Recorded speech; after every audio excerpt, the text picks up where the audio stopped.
Live.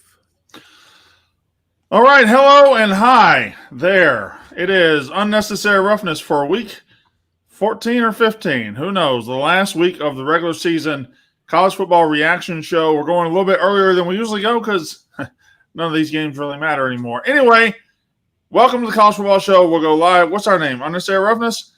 We'll talk about everything in just a second. After Katie or Casey, one of those three, tells you about how good High Noon Hard Seltzer is.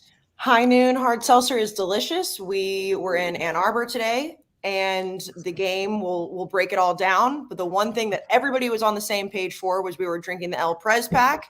At one point, I was specifically asking for the tangerines, and Taylor Lewan was like, the tangerines are a problem because they're so delicious. But lots of High Noon had in Ann Arbor. I assume across the country, lots of High Noon. The tequila at one point, the tequila commercial came on. Dave was on it. National TV in Ohio State's brain, whatever. We're going to talk about the game. Drink High Noon. Go to Drizzly, liquor stores, highnoonsunsips.com. We love High Noon, Jack. We love it. Yeah, shout out High Noon. Like you said, High Noon was had throughout the entire country, including in Ann Arbor, in Auburn, in Texas, you name it. Florida. It's actually flowing in College Station right now for sure. Please don't do this say to me that yet. For sure. Like capping the night off with some High Noon. That being said, phenomenal drink. Go get some High Noon for championship weekend and then bowl season. Oh, what's that? We're done? We're done. We love High Noon. Okay, now it's your turn. High Noon, yes. Everybody loves High Noon. It's a great drink. Okay, here we go. As we always do on this show, we will start with the games today in alphabetical order. So that takes us down to the Iron Bowl where Alabama played Auburn. And then we'll eventually get to every game throughout the country. We'll, of course, got to talk about Boston College and we've got to talk about Cal and all those teams. So eventually we'll get to every single game, Casey. We will get to every single game. Yes, I'm going to be honest. I'm so angry at what's happening in College Station right now that I'm having to rewire my brain in real time to realize that we have real football games we have to talk about first. And it's not easy, Brandon. It's not. Let me ask you a question. What are you angry about? What am I angry about? Yeah, that gives you a chance to tell me what you're angry about. Have you not seen what's happening? I know what's happening. What are you angry about? I don't like the hire, but I think that we should probably talk about real football and save it for a specific segment that we have at the end of the show called The Shit List. Okay. That's how you tease something. So A&M has hired Mark Stoops. It's not allegedly. It's not reportedly. It has happened. It is confirmed. I will be talking about it later in a segment called The Shit List. I'm too bright. Hold on. Now, as Brandon clears the lights, we have to talk about coaches and how they respond to contracts they're about to sign. Mark Stoops infamously said, "You know better than that, better than this to ask me that earlier." After he was asked, "Oh, aren't you? What about your speculation going to Texas A&M?" Last year we had Lincoln, or not last year, but 2 years ago we had Lincoln Riley. Coaches are just really bad at hiding the fact that they're going. They just say the worst things on the mic. And you would think that with all the PR and everything that they have around them, they would be better at it. I got to ask, Casey, we got to have a little brief conversation real quick. Okay. Who does A&M think they are that you don't like the Mark Stoops hire? He succeeded at Kentucky with far less resources than he'll ever have at A&M. I think he's a good hire. Well, I do agree that in this moment, I'm seeing the thing that Dan and I always argue about, the expectations. However, when you look at you're paying a coach $75 million to not coach, you think it's got to be some slam dunk hire. And I know Dan Lanning. That's you guys that think that. Why do you think that? I think that if you buy somebody out for $75 million, you should probably have somebody in your back pocket that you know for sure is going to come to A&M. That's what I think. Now, I know Dan Lanning was a pipe dream, the Nike money, all that. Mark Stoops has less than a 500 record in the SEC East. That's not good. He's been coaching at Kentucky, a garbage dump of a program. Like, he's the only reason they've won these games. He's won 10 games 3 times. Like, he succeeded at a bad place for football.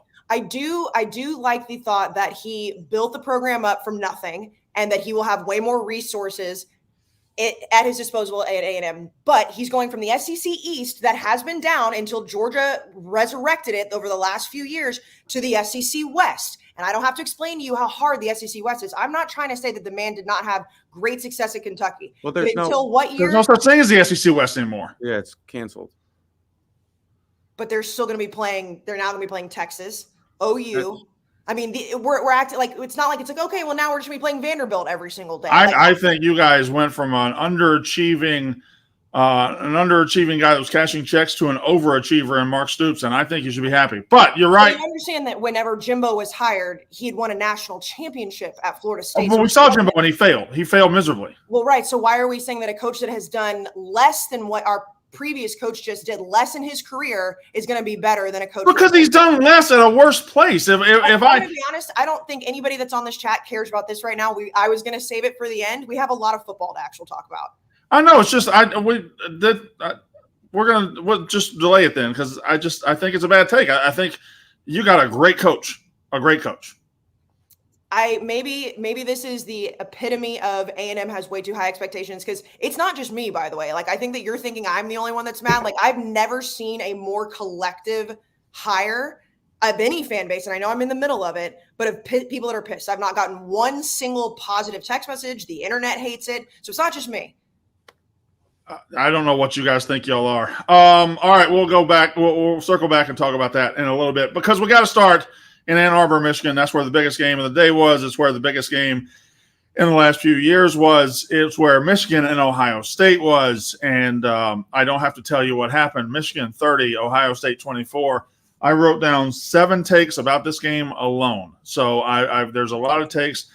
First and foremost, when you spend the entire season saying Michigan will lose when they run into a good team, Michigan will do this, Michigan will do that, they got to their biggest moment of the year, their biggest test, and they passed for flying colors. They are now in the college football playoff. Forget about Iowa. That's a nothing game against nobody. They're going to go to the college football playoff. They now officially own Ohio State. They've beat them for 3 straight years. They stared down these cheating allegations, which are of their own doing probably, but they still had to go through the distraction of it and everything. They had to go without their head coach. They had to get in a tight game in the fourth quarter without the direction of their head coach, and Sharon Moore came through fine. Michigan answered every single question in the Big House today to the affirmative, and therefore they get all the credit in the world because they just won the biggest game, and to the victor go the spoils. I'm going to let Jack have the floor, because Jack, by the way, I rewatched the clip a million times from our preview episode when you were like, this would be the purest national championship. I know we have a lot in front of us, but the way that you sold that and how mad Brandon was, phenomenal entertainment. No, I think that's credit to Katie. She cut it in a perfect way. It sounded more smooth on the clip than it did on the podcast. But that was just 2 ball knowers going at it. And Michigan, I'll be honest, I think that was such a great game. I thought both teams looked really good. And I know people will point out, I tweeted out right before the interception, I think probably 30 seconds to a minute before, I said both teams should make the college football playoff. I may be wrong. I guess maybe I'm saying like I wish they both could.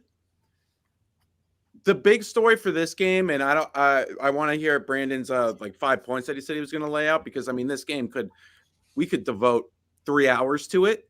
But I think the biggest takeaways were both quarterbacks really showed up, and McCord made a mistake, 2 mistakes really.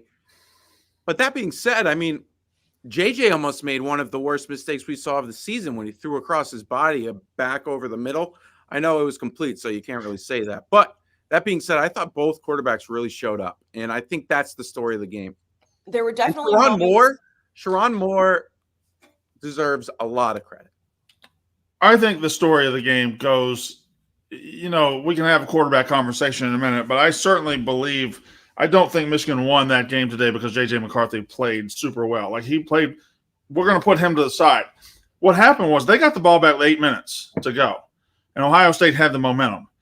And that coach, those running backs, that offensive line, and that quarterback went out there, and they basically ran out the clock. Yeah, they eventually got it back with 1 minute left and no timeouts. Michigan took 7 minutes, made them use all their timeouts, and when they got the ball back, it was desperation time.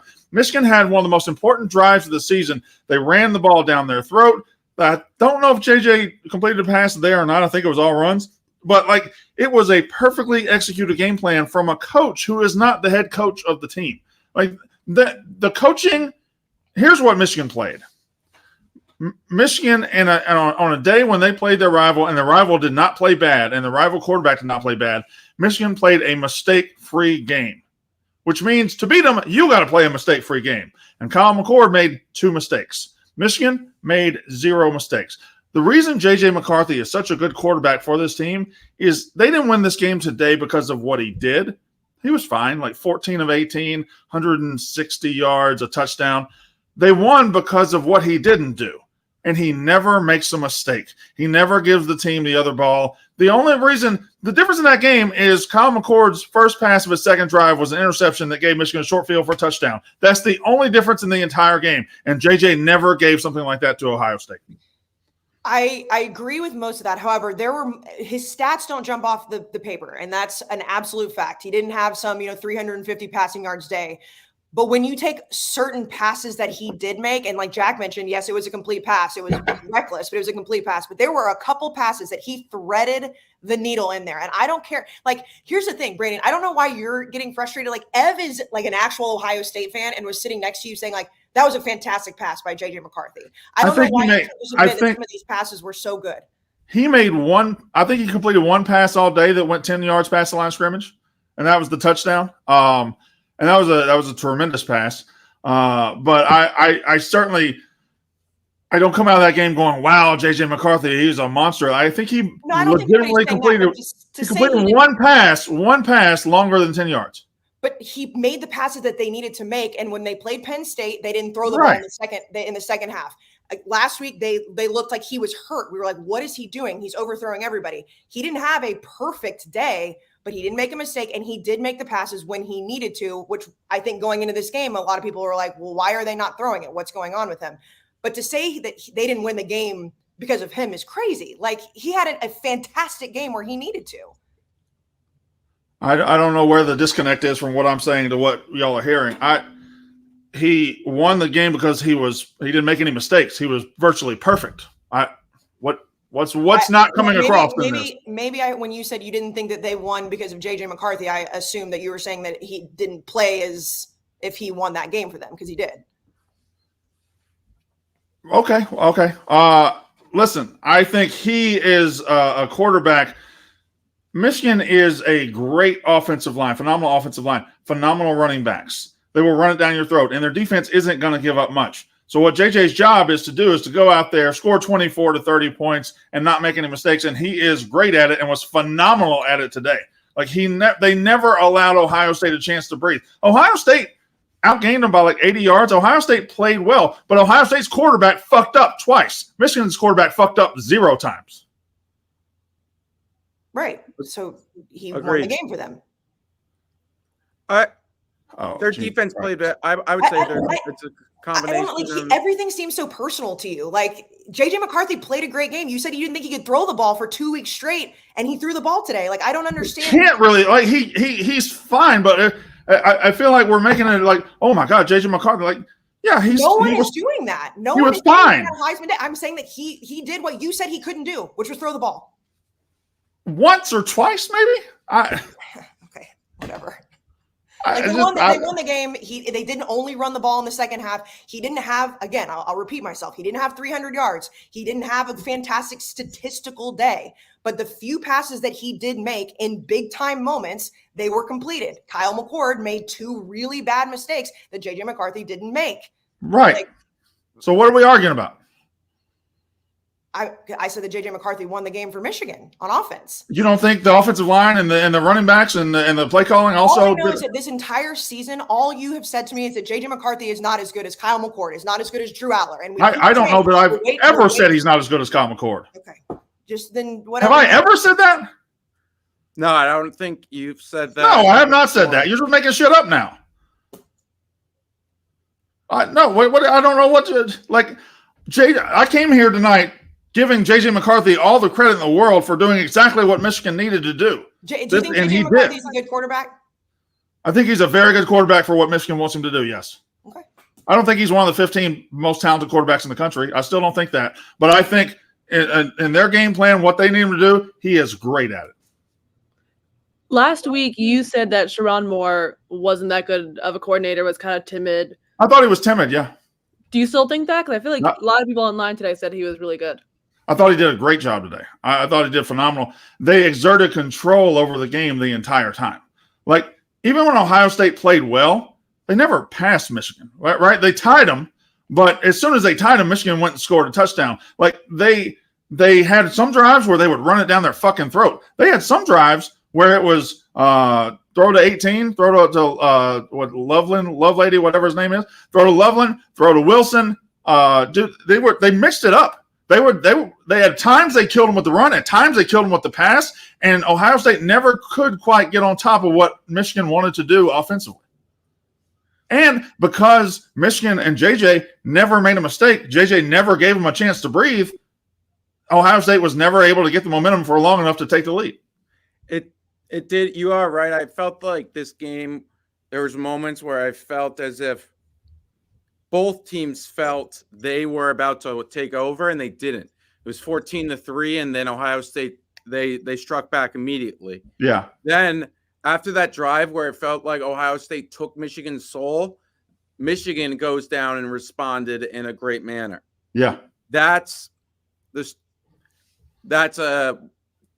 one of the aspects of this game that I really took away from. It was very much so, if you were looking at like a heavyweight fight, round by round, it kept going back and forth. But then when we saw, I think after it was 24-17 or 17-17, then 24-17, I think Michigan stopped Ohio State on the next drive. And that's when it felt as if there was a little bit more of a, oh, wow, this game may be slipping out of their hands. But they were in. I really thought they were going to make it 31-30. It felt as if it was going to happen. There was a moment there where I was like, oh, my God, we're going to have a moment here. Well, they go up 10, right? It's 27-17. They go up 10 early in the fourth quarter. Yep. And Ohio State scores with 8 minutes left. And they score pretty easily. They have the little pass to Marvin Harrison over the middle, and he scores. And it's 27-24. And I feel like if Ohio State gets that ball back down less than a touchdown with 2 minutes left, 3 minutes left, they're winning the game. Instead, JJ and Sherrone Moore and those running backs bleed the clock out. They make Ohio State take those timeouts. So when they get the ball back, they have to go 80 yards in 59 seconds, which is a hell of a lot harder than doing it in 2 minutes without any timeouts. Ohio State's offense had been in rhythm the entire second half. But now they're not in rhythm anymore. Kyle McCord makes a couple throws, but when it comes time to make the last one, he throws it to Michigan. The game is over. They forced mistakes by Ohio State's quarterback by their incredible offensive game plan and the quarterback's mastery of said game plan. 1,000%. Michigan, that drive, the running, that was the drive that Ohio State had to make it 17-17. But Michigan did it with – they bled the clock in a phenomenal manner, and you are right. I think that was the drive of the game. There's no really even denying it. But I think JJ is more so that game manager with a little bit more juice. Like, it's not like he's Greg McElroy, but he's a little bit higher. So I'm in between both you guys, where it's like I don't think he's amazing, but I do think I never said he was amazing. That's fine. I wonder if JJ. What Michigan asked him to do is just be solid.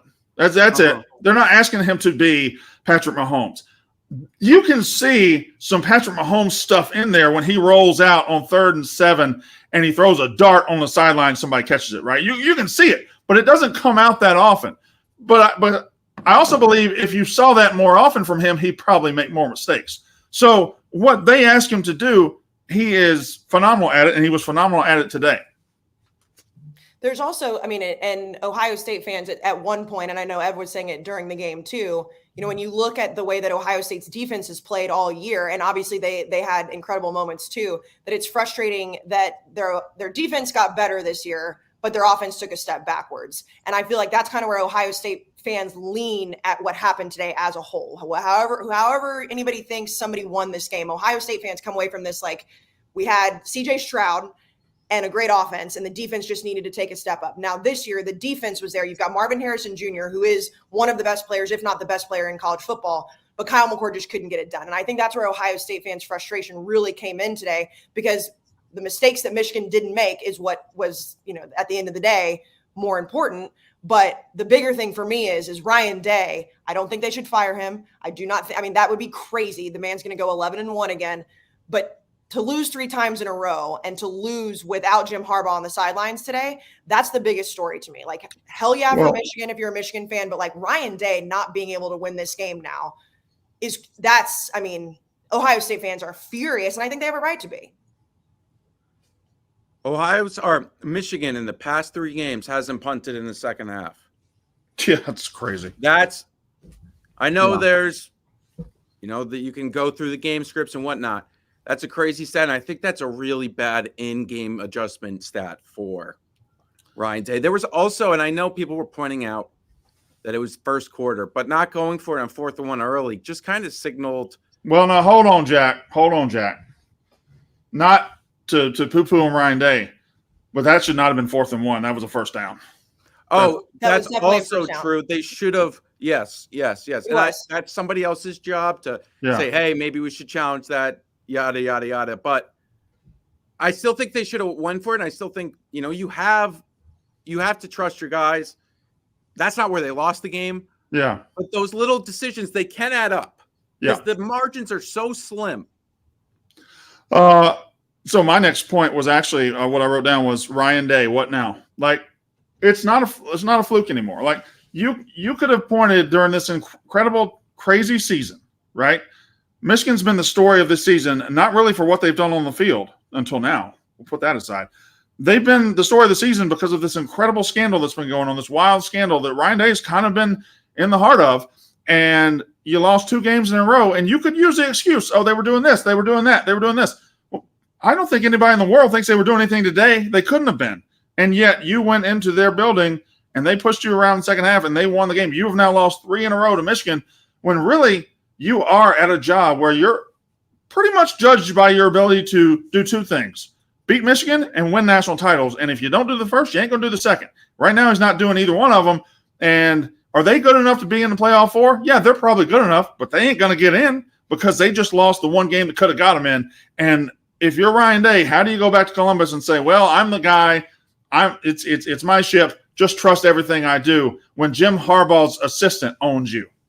It's also not even just the fact that it's 3 years in a row. It's like, to Jack's point, and I know like the stats are going around on Twitter right now, it's whatever's happening in the second half. Like, he's refusing to adjust. This is now 3 years in a row that Michigan's coaching staff has just simply out-coached him in the second half of this game. He coaches soft. It's like whenever these big moments come, it's like he steps back and is like, what decision can I make that's not the right one? And there were definitely moments in the game, when, and of course it's going to go viral because crying Ryan, all that, like, he's frustrated with the refs. Sometimes it was very warranted, but it's like he almost gets like over, like he works himself up into this frenzy. And then in the second half of the game, whether that actually comes into play or not, for the last 3 years, we've seen that there is a clear difference between what Michigan comes out of the locker room at halftime with versus what Ohio State does.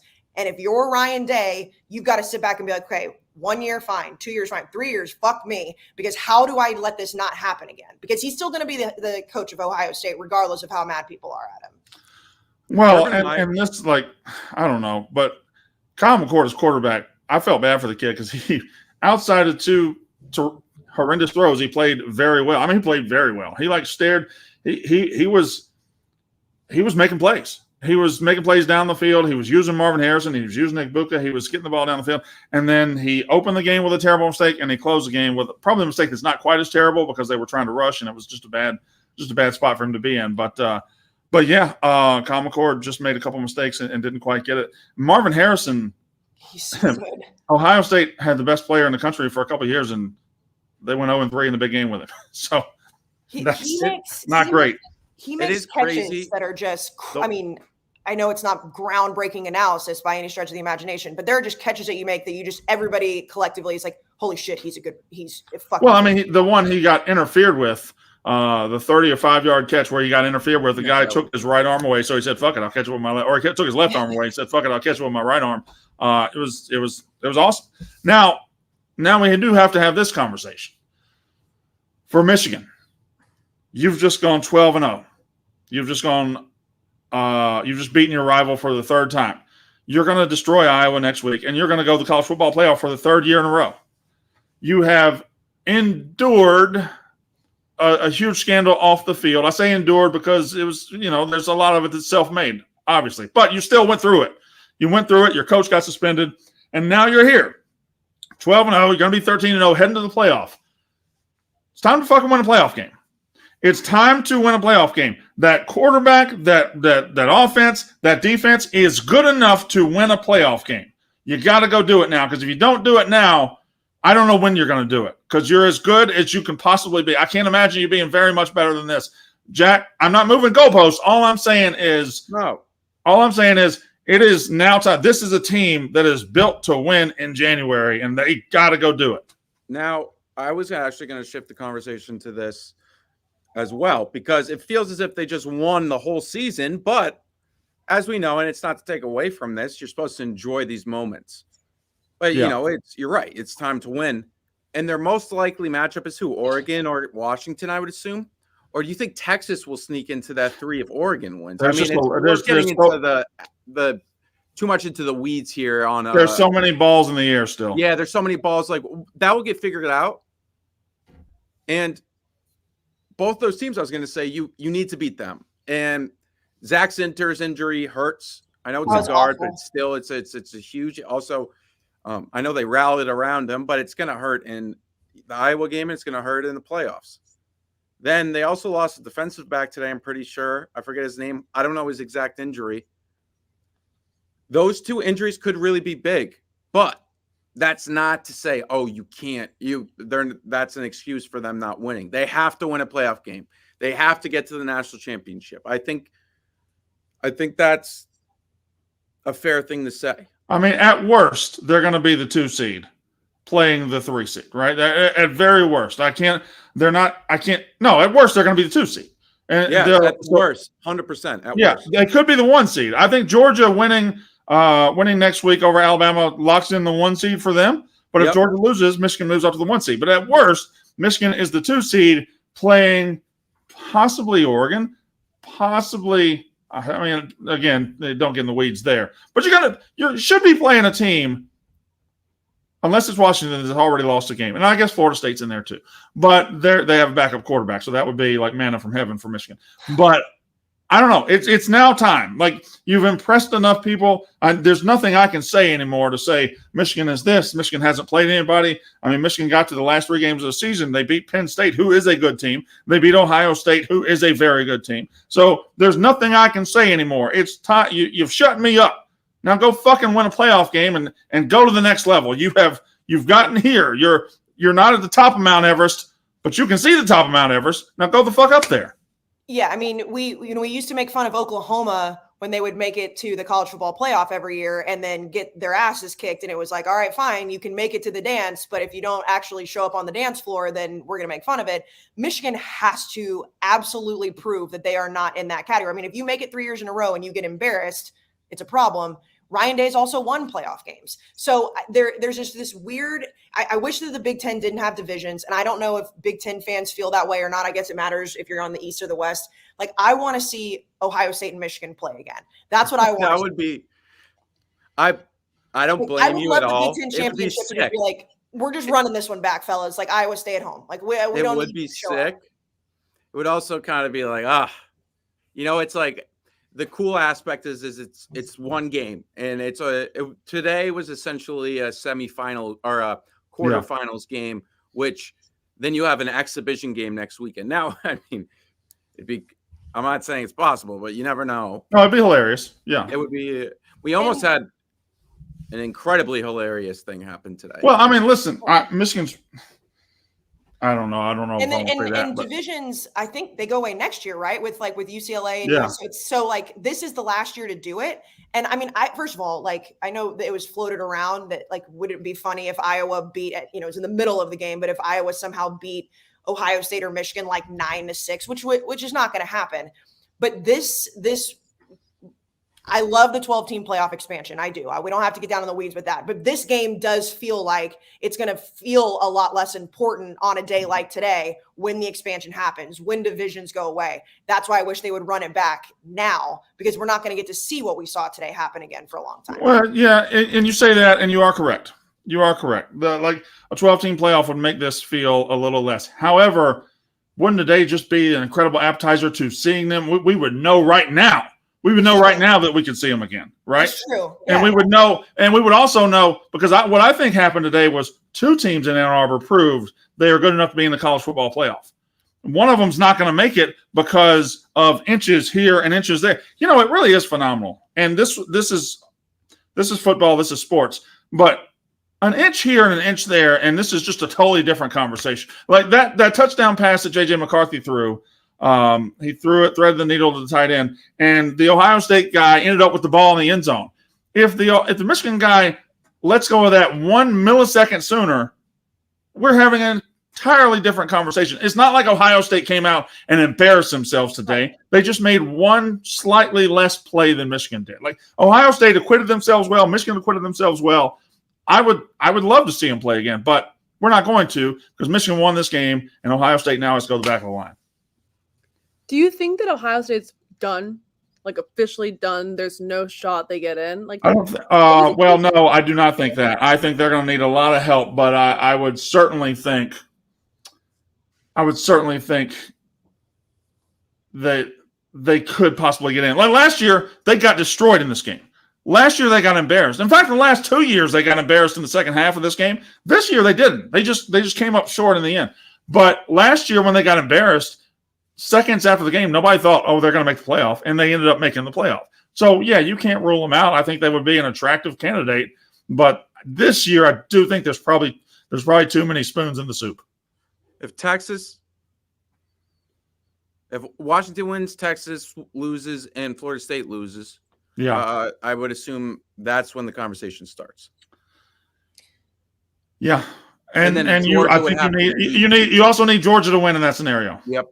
Because I think Georgia and Alabama, if Alabama beats Georgia, I think that would be the 2-team conference. Well, and that's a perfect transition because Alabama almost, I mean, first of all, we can get into like how it all went down, but the Iron Bowl today, just like outside of if you're an Auburn fan or you're an Alabama fan, the Iron Bowl produces the craziest highlights. I mean, I know the kick six to me is always going to be the number 1 play in college football history in my lifetime, just because you can't script that. What Jalen Milroe did today in the Iron Bowl how do the football gods continue to let this happen in this rivalry game? It's insanity. You say Jalen Milroe, and that's fine. It's easy to criticize a coach's decision after the fact. But watching that Iron Bowl, which Alabama won 27-24, Auburn put itself in great position to win because in the second half or after the first quarter, Auburn got after Jalen Milroe's ass. They never let him get comfortable. They chased him around. They sacked him. They never let him get comfortable. Now, on 4th and goal from the 31, with everything on the line, and you've got Alabama beaten, what does Auburn's dumbass coaching staff do? Hey, guys, listen, here's what we're going to do. I know y'all been sacking him all day. What if you didn't? Leave him alone. We're just going to send 2 guys after him, leave him alone, and try to fool him. And he'll just think he's back in his room or something studying for a test. He won't know what's going on. Why in the fuck would you have a great game plan all day where you put Milroe under pressure, and he can't handle it? And in the biggest play of the game, you're like, nah, we're good. Let him go. It's the dumbest. Coaches do the dumbest shit sometimes. It doesn't make sense in real time. Like, you guys were off the plane, right? Because we were, so I assume you guys were too. I was. I don't want to admit to any broken laws or anything, okay. But I was driving down Interstate 94 on my way home with my phone propped up on my steering wheel. That's not. You shouldn't do that, and I didn't do it. I'm just kidding. I'm kidding. We do not endorse that behavior, but I'm glad you made it home. Security Pat was driving us into the city. And I had to refresh it multiple times because, like, for some reason, like, I couldn't actually get the game, like, live. So our Gamecast, I was like, there's no way this actually happened. Then to go back and watch it and rewatch Auburn only sending 2 guys over and over, it's like, this is, like, we talk about coaching decisions every single week, as everybody that covers college football does. This is one of the worst decisions I've seen all season. Like, I know it's recency bias, but how do you leave him with that much time on 4th and 31? That being said, still a phenomenal throw by him, a phenomenal catch by Isaiah Bond. Was it a little bit of offensive pass interference? Sure. They're not calling that on the last play of the Iron Bowl. So yeah, it was exactly what Alabama Auburn is, because Auburn was not a good football team this year. They lost to New Mexico State last week, but as soon as they lost, you knew they were going to give Alabama the best punch they had, and they had them. I mean, they had them. They had them.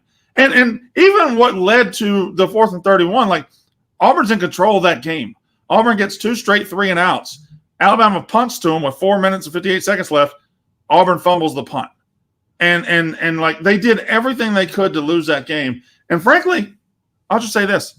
As an SEC fan who's watched Auburn pull out miracle after miracle after miracle after miracle in that stadium, good. I'm glad one went against them. I'm glad one. Now you know how the rest of us feel when you beat us and the ball goes off 9 helmets and 3 cats and a rabbit, and you somehow win the game. Good, Auburn. I'm glad it happened to you. You know what is crazy to watch your brain do in real time is, like, having to choose who you would rather see win that game, because you hate Alabama and you hate Auburn, and you having to decide who you would rather see lose is and it's entertaining. It's also the dilemma of Hugh Freeze. Like, Hugh Freeze will lose to New Mexico State and then have a chance to beat Alabama. He's a weird coach. He's going to do that his entire tenure at Auburn. He'll probably go 9-3 one year. He'll beat Alabama. He'll beat Georgia. He'll lose to Middle Tennessee State. He's just a weird coach in that regard. That was such a bad performance by Alabama. Yeah, it was bizarre. I know they'll say, oh, weird stuff happens at Jordan-Hare. They kind of got worked a lot of that game. It wasn't like there was a lot of things that went against them. A lot of things kind of went against Auburn, if we're being completely fair. And I know you're right. It kind of evens out. It's the 10-year anniversary of the kick 6, and then a crazy play 4th and 31 happens. But Alabama, yikes, that was just bad. Yeah, it wasn't good. This is a team that earlier in the season had a couple of bad performances against Arkansas, against USF. It felt like they had put that behind them, and then all of a sudden here it was again. Now, that being said, the fact they had it this week, it tells me I don't know if Georgia's in trouble, but Alabama ain't doing that 2 weeks in a row. So I think we're getting good Alabama next week and good Georgia next week. Yeah. What are y'all saying? I'm not. What did I say wrong? No, you didn't say are you in Alabama? Like, no. I know. Like, you're breaking my brain. I'm not. What's happening? I just made a cogent point, and you guys are melting down. No, we're not melting down. I just like the way that Alabama played today, which, you know, if they would have lost, which we don't have to go into the whole spin zone because they didn't, it didn't matter. But if they would have lost, then the SEC championship would have been a whole different level of chaos. But they did not, like, Jalen Milroe until the end of the game, like, they did not look good against Auburn today. No, they look terrible. And Georgia's the best team in the country. So it's did Georgia look great tonight? No, they didn't look great either. No, I mean, like, you're right. No. It's a one-game situation. It's Nick Saban. Are you guys saying that you guys think Georgia steamrolling Alabama? Is that where the disconnect is here? I don't think Alabama's very good. It's just I think they're top 15 good. I don't think today was just unacceptable. I don't know if it's more of an indication on me not thinking Alabama is good, because I do. I think that. And I mean, Georgia ended up, I don't even know what the final score was. Georgia it was 31-13. And then by the end of it, it was fine. But here's the thing, Jack. This is me having a history with Alabama and you not having it as much. I am 44 years old. Alabama's been good pretty much for my entire life. My childhood and into my adulthood has been riddled with national championship winning Alabama teams that had at least 2 games in the season where they were beat. They were done. There's no chance they win that game. And then Jay Parker scores 14 points in 2 minutes and beats somebody. And like Alabama Alabama has this in their bag. This is like the history of Alabama football is littered with 11-1 teams that squeaked out a 1-point win against a bad Vanderbilt or a bad Kentucky or a bad Mississippi State. This is who they are to their core. So whatever happened in Auburn, Alabama today is not going to apply next Saturday in Atlanta, in my opinion. That's fair. This is one of those things, Jack, where we have to remember like how much therapy Brandon really needs to get into his thoughts on Alabama, because he's in a blender every single year with it. And he is right. Like, I mean, even earlier in the season, you know, they lose to Texas and we're like, oh my God, has Saban lost it? And then here they are back in Atlanta. I do think that today was alarming because I think Auburn is that bad. I just do not think, I mean, we saw what happened last week when they lost to New Mexico State. However, the big, no, this isn't about you. Let me just throw you back to week 6. Remember Georgia at Auburn? Yeah, they struggled. Georgia scored a touchdown with 2 minutes left to win that game 27-20. Like Auburn, Hugh Freeze and Auburn, it's a cult. They get up for these huge, stupid games and they get this close and they don't quite get there. Like Georgia didn't roll in Auburn either. So whatever happened in Auburn today is just one of those things. I think that was the mix of Auburn looked really, really bad versus New Mexico State, so Alabama thought that they could sleepwalk and have no business bothering with them and have all focus towards Georgia, and Alabama not being good enough to sleepwalk through them with a little sprinkle of rivalry week. I think it just Alabama's not good to sleepwalk through anybody, no matter what. And also, this was Auburn's Super Bowl. I don't think it was like a weird. It's a fair point. I don't think anybody ever shows up to the Iron Bowl and sleepwalks because it just wakes you up so much. I just think Auburn taps into something in these moments and when Alabama comes to town that they don't tap into other times. Yep. Well, and we've talked about, rivalry games in general, which we saw across the board today. I mean, this day really delivered with drama. And I mean, a lot of it by the time we talk about it on Monday, it's like where the teams are is where we assume they would be. But if you actually sat down and watched these rivalry games, like weird shit was happening across the country. And we know that in the Iron Bowl, weird shit is always going to happen. It's just so perfect that the way that Alabama won is on, just out of curiosity, you guys know ball, the YKB boys. If Jalen Milroe makes that exact same pass on 4th and 31 10 times, how many times does that play happen the way that it did? Are they rushing 2 every time? Because more than 15. Okay, let's say they rush like 3, maybe. The thing about that throw and that catch, like the throw and catch were not fluky. Like he made a great throw and it was a great catch. Yeah. It was just one of the most bizarre coaching decisions I've ever seen to drop everybody in the coverage. And how you drop 8 guys in the coverage and one of the receivers is still just covered one-on-one. I'll never get how that sequence of events turned out. But again, it's Alabama. They're lucky sometimes. It's Auburn. In the back of the end zone too. It wasn't like he was on like the 2-yard line and they just they tried to line up on the goal line to stop him. Like he was just in the end zone and they were like, all right, whatever. Like there's no way that they're going to connect this pass. Insane moment. Did you see what Saban said after? What did he say? He goes, "We practiced that." Yeah. And we practiced Auburn making the dumbest coaching decision possible. And I just said, and I was just like, man, that he just gave the talking points to everybody on Alabama Twitter for the next however many weeks, because they may disappear next week. But if they don't, they practice that, man. That's what makes Nick Saban different. And I'm not saying they didn't, because teams probably practice Hail Mary situations like that. But how that game ended, Casey, I know that's not how you asked the question, but that was a 5% ending.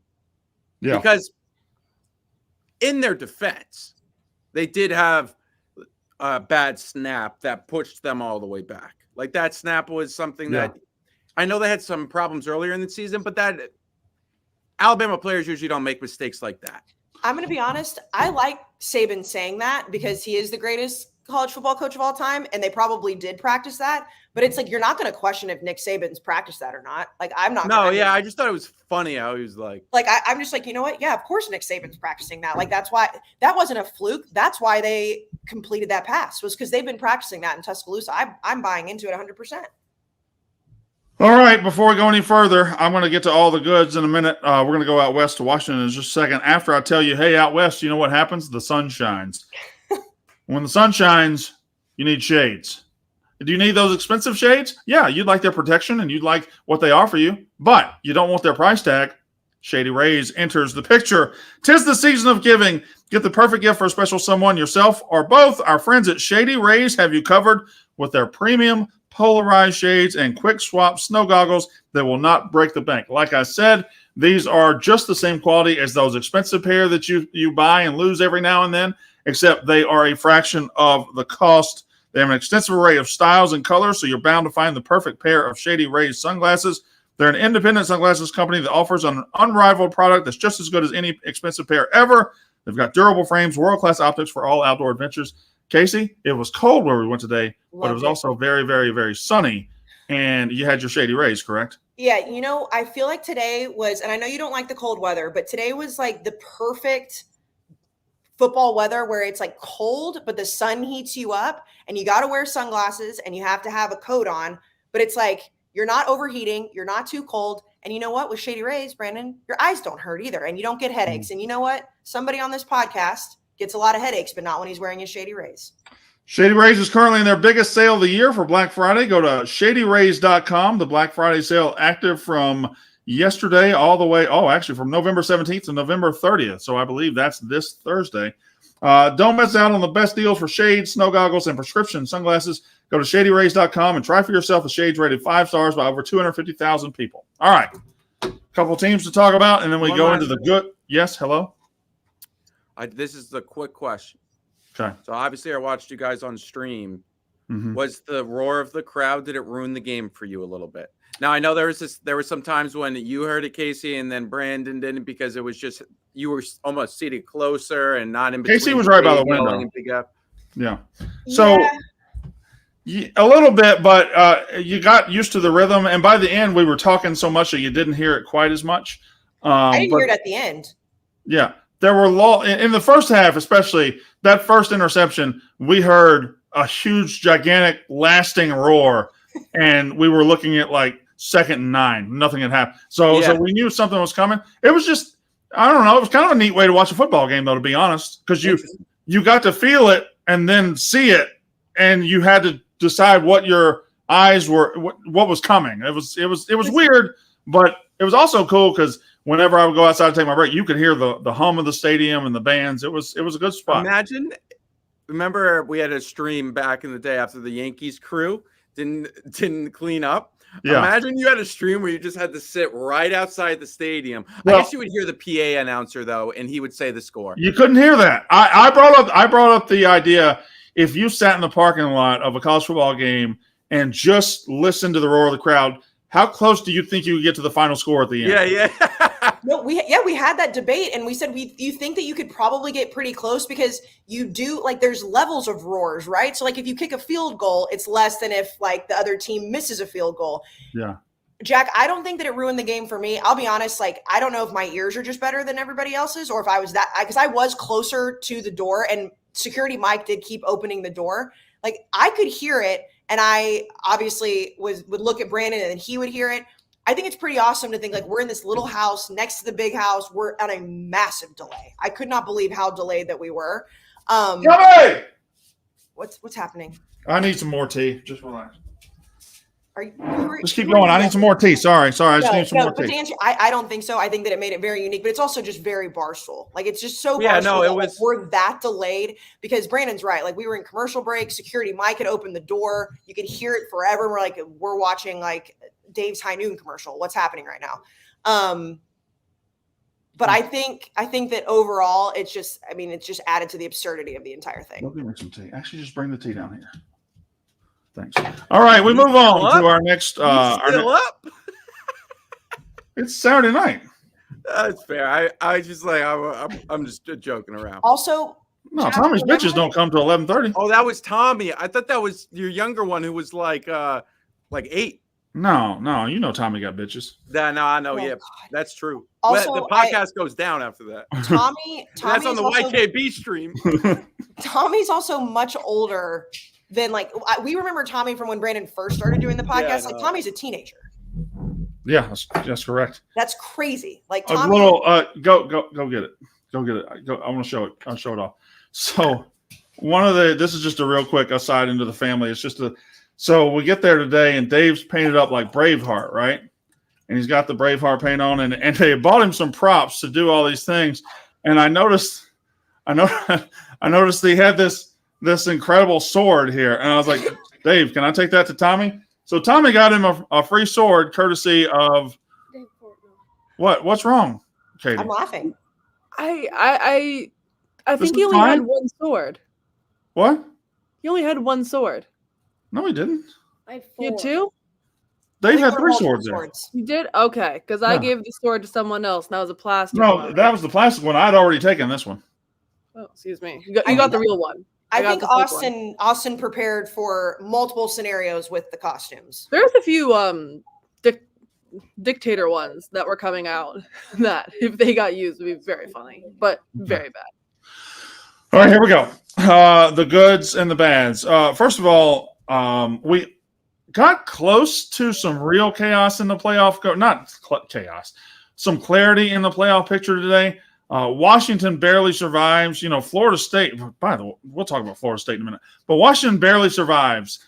They win 24-21 over Washington State.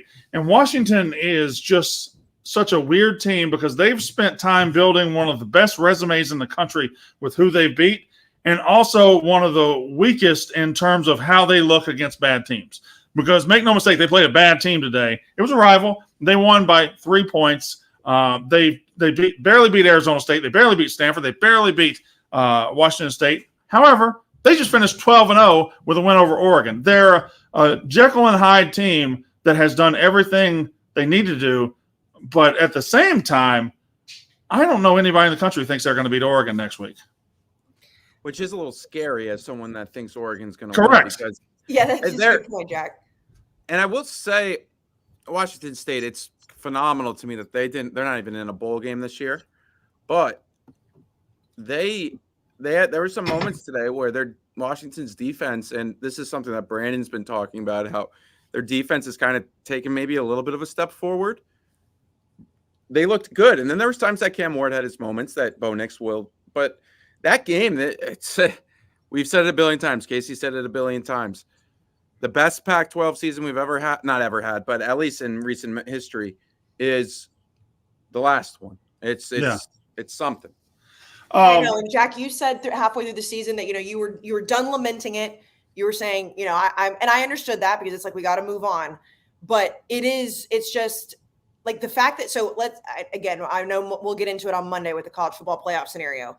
But if Oregon beats Washington, and barring what happens outside, Washington with only one loss, TCU made it in the college football playoff last year, going undefeated in the regular season and losing in the Big 12 championship. Now, the difference was Kansas State wasn't making it in, but there's all this fascination with how good that conference has been at the top, and it's a playoff game. The Pac-12 championship on Friday night is a playoff game.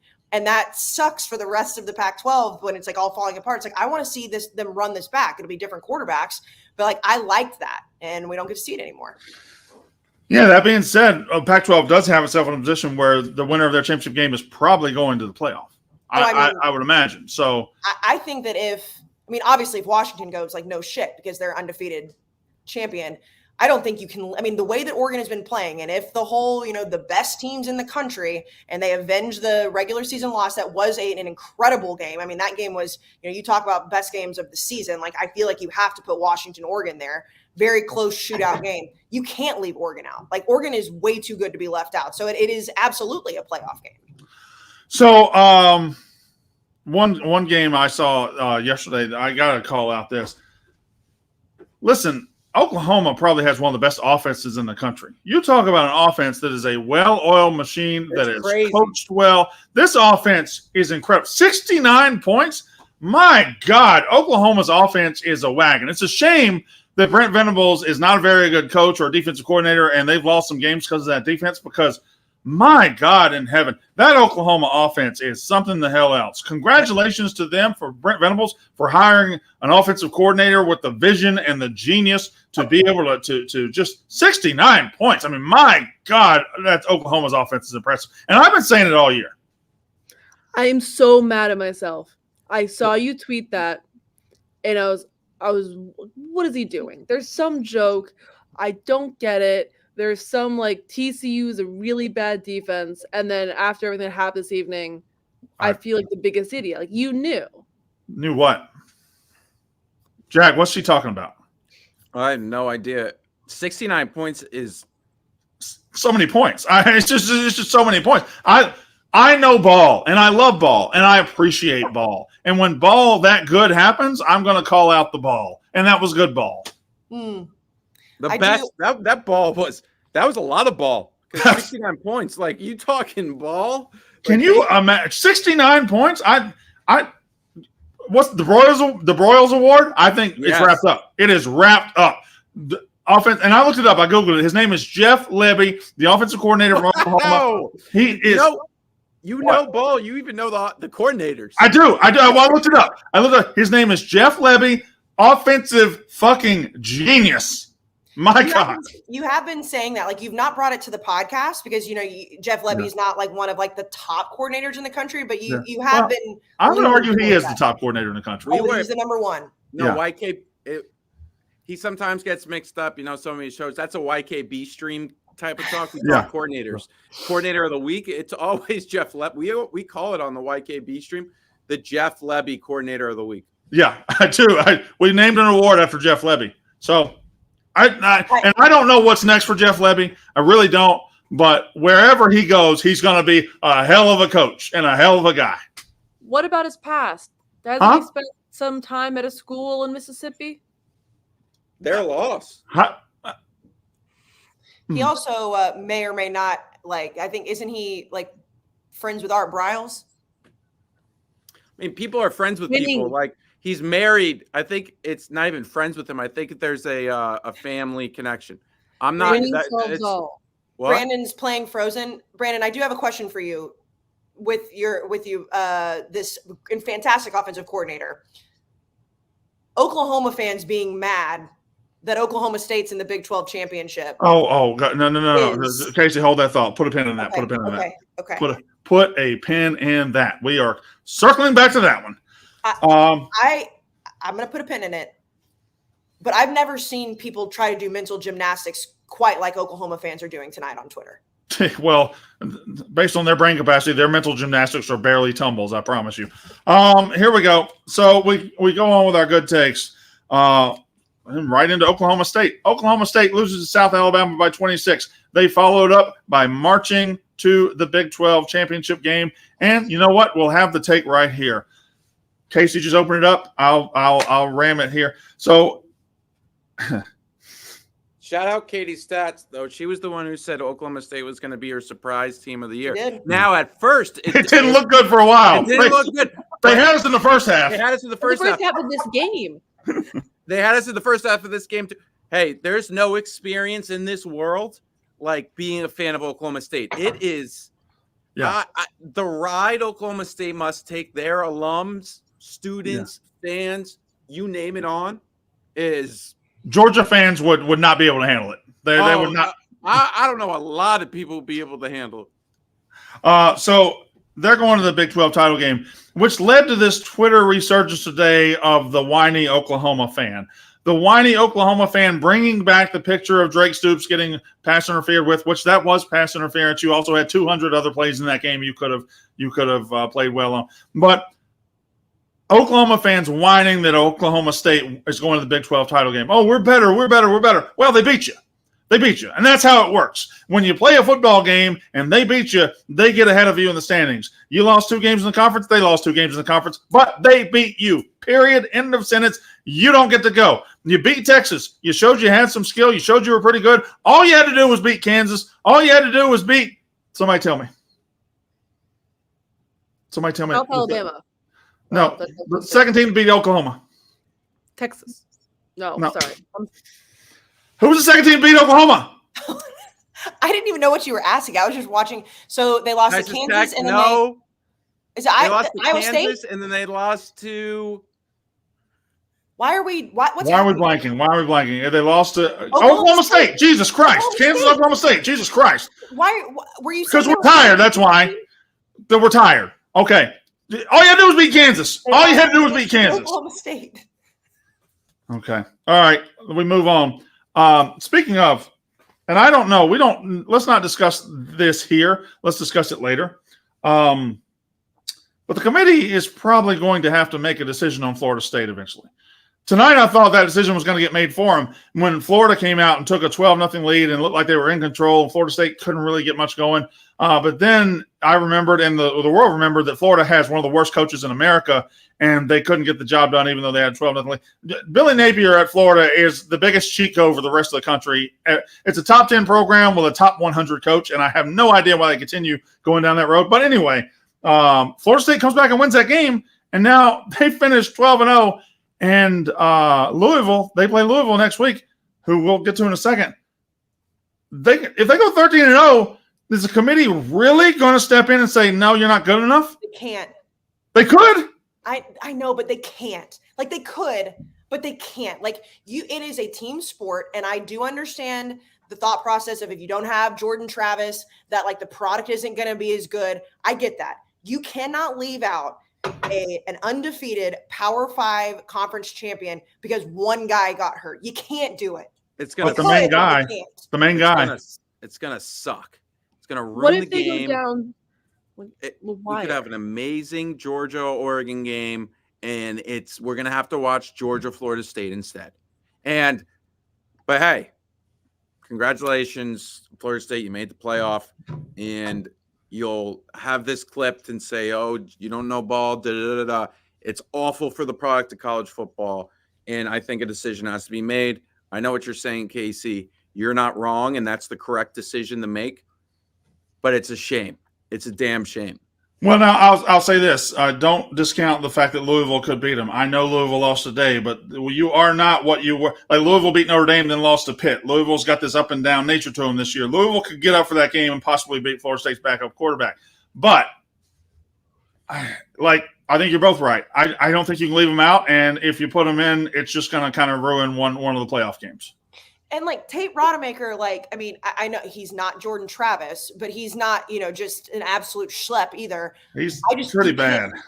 You can't leave out an entire team, an entire program because one guy got hurt. Yes, it's the main guy. Yes, I understand. Jordan Travis at some point was on a lot of Heisman lists, but you just can't. I feel like if you ask anybody, are they the best team to put in? Well, no, they don't have their starting quarterback, but you can't leave them out with the resume that they're going to have. All right, we move on. Wait, hold on. I have a question for you about that game. Yeah.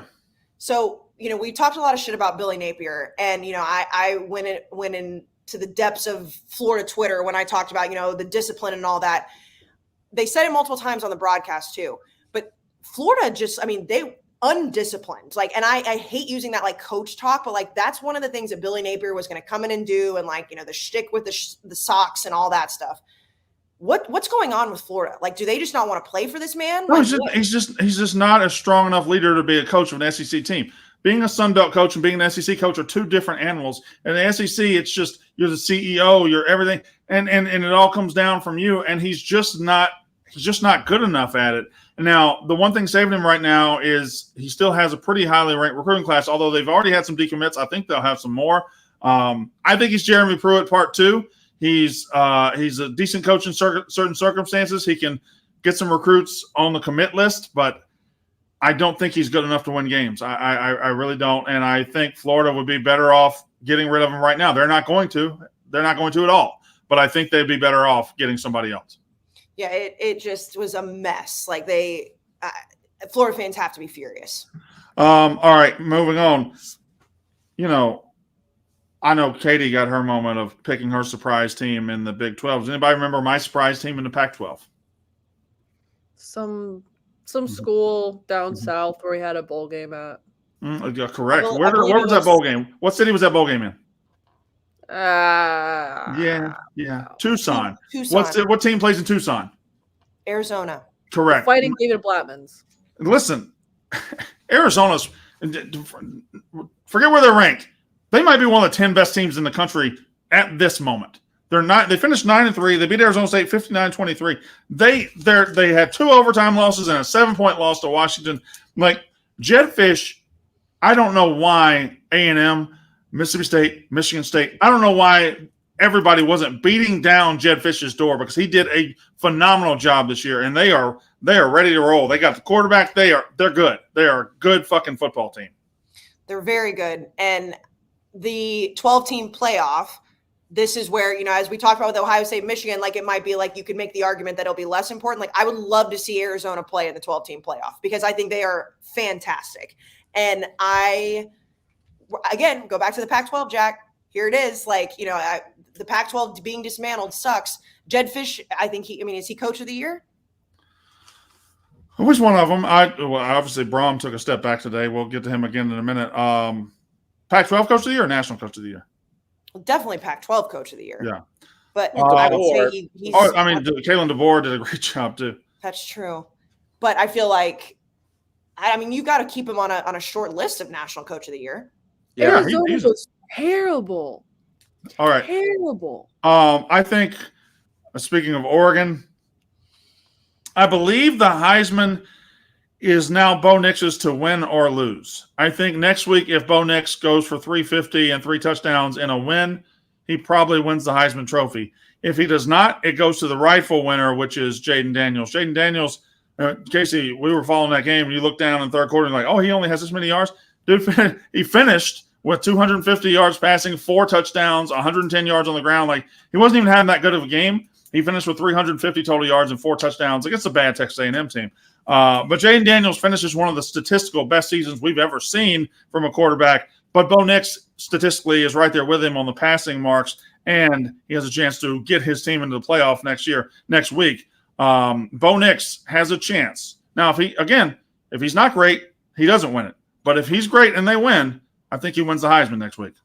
Do you think that there's any way that Michael Penix could? No, I think he's done. I think everybody's done except for Bo Nix and whoever I just said, Jaden Daniels. I think Marvin Harrison's done. I think, obviously, I think everybody. Jordan Travis got hurt. J.J. McCarthy, they took the foot off the gas with him a couple of weeks ago. Michael Penix, he wasn't very good today. He wasn't very good. Who you got there, Jack? You got somebody? Jack's got something to say, okay? Jalen Milroe said after the game, "Give me that fucking Heisman, man. I got some bad news for you, buddy." Yeah. Listen, Jalen. Buddy, you had two passes over the line of scrimmage today.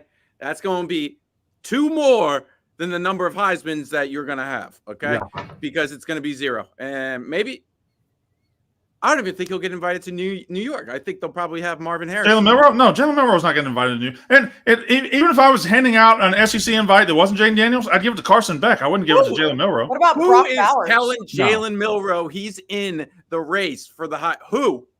I want to speak to that person. Well, I'd like to talk to the dumbass Georgia fans that are here saying Brock Bowers.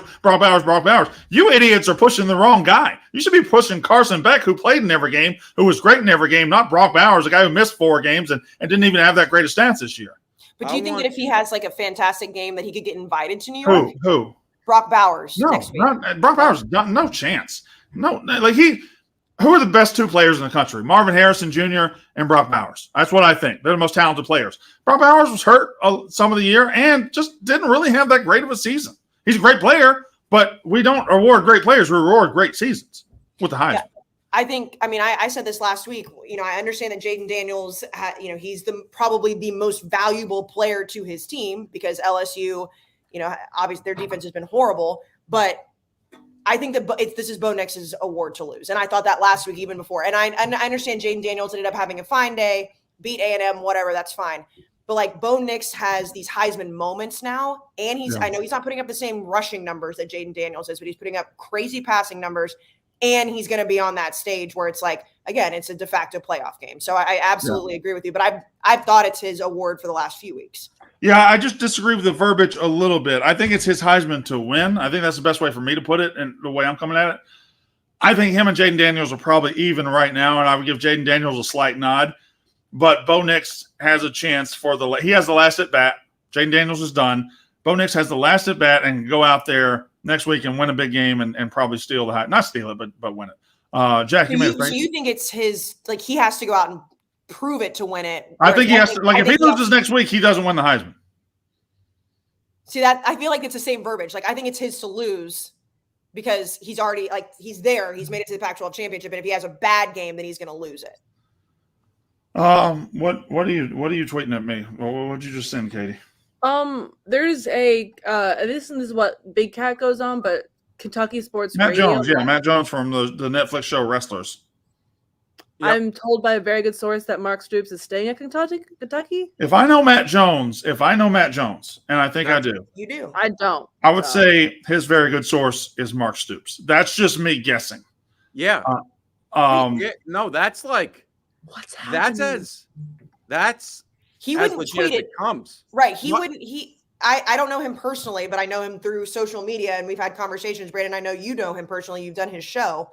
Like, I don't think that man tweets this unless he's 100% Correct. sure. I don't want to insult either of these two, but he's kind of the Billy Lucci of Kentucky sports. Like, he knows everything and everybody. Yeah, he is.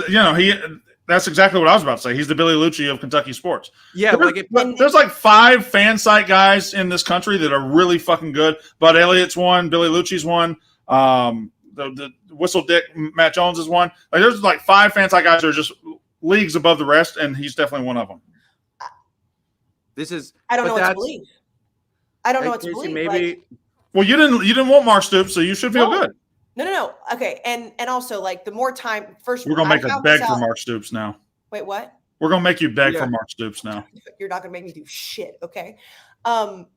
It's more of like, I was told before the podcast that it was a done deal, that it was like signed. What? Billy Lucci just confirmed it.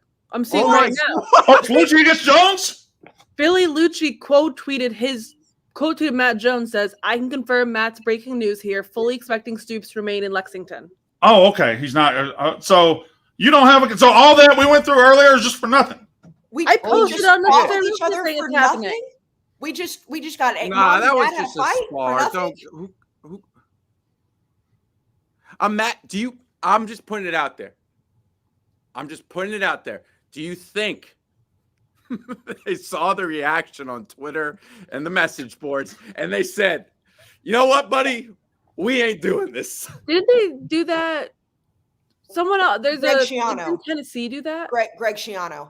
But with Greg Schiano, they actually tried to Tennessee dig up pretended to care about something that they did not care about. They took they lied about their moral stance. Yes, correct. They said, "Oh, we can't possibly morally we object to this." No, you just didn't like him.